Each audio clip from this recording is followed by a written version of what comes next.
फिर मूल्य बेकार है आदमी के जीवन में। क्या आदमी का जीवन और पशुओं का जीवन फिर एक सही है? बल्कि पशुओं से भी नीचे समझ लो कि पत्थर की तरह से आदमी का जीवन है। तो प्रकृति जैसे बना रही है बनते चले जाओ।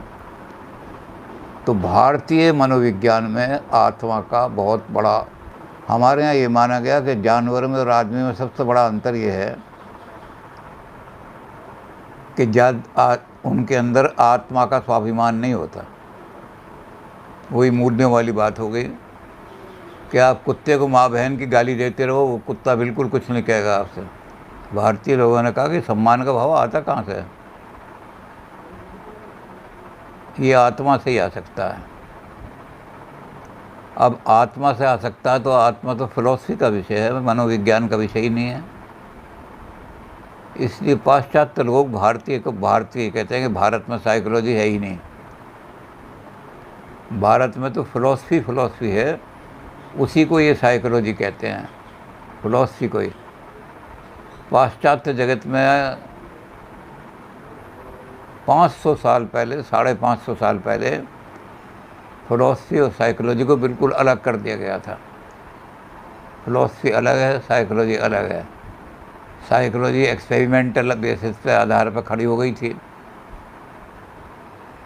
तो हमारे यहाँ जो आत्मा है उसको समझने के लिए दार्शनिकों ने कि आत्मा कहाँ है, कैसे है, क्या उसका, तो उन्होंने कहा कि आत्मा कोश जो है, उपनिषदों में हमारे यहाँ कहा गया कि आत्मा जो है वो कुछ कोश, जो कोश हैं, कोश माने खजाना भी होता है और कोश माने ढक्कन भी होते हैं।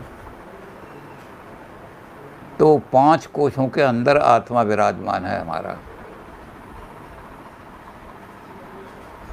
एक एक कोश को हम देखते जाते हैं। तो पहला कोश हमारा है अन्नमय कोश।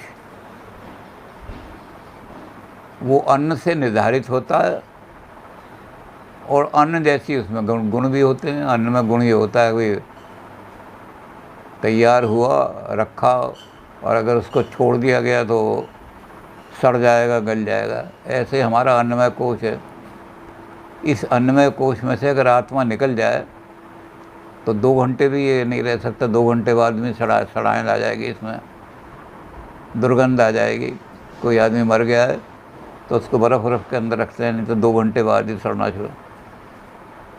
तो हमारे लोग ये कहते हैं कि अगर आपका भौतिकी जगत सत्य है तो भौतिक जगत में तो अब भी आप सो गए हैं तब भी आपका जिस्म गलना और सड़ना शुरू हो जाना चाहिए।